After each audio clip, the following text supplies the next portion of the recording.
Dah setuju terima tawaran, bila akan dapat email? Okey, ini kepada mereka yang menerima tawaran daripada institusi TVET untuk intake Januari 2026.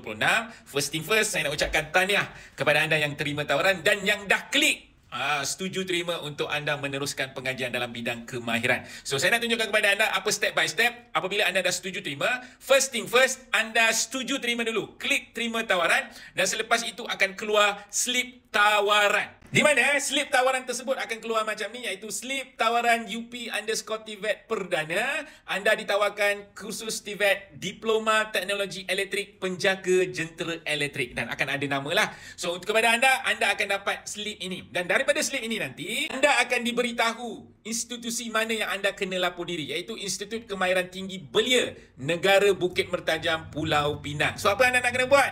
Cuba baca dekat info penting ni. Ramai orang yang dah klik setuju terima ataupun klik terima tawaran terlepas pandang tengok dekat bahagian info penting di slip tawaran tersebut, iaitu kalau anda baca kat sini, surat tawaran rasmi boleh disemak melalui laman web yang ditetera dekat sini sehari selepas dari tarikh setuju terima tawaran, iaitu kalau hari ni anda klik setuju terima, besok anda akan dapat maklumat untuk anda lapor diri. So itu antara perkara yang perlu anda tahu.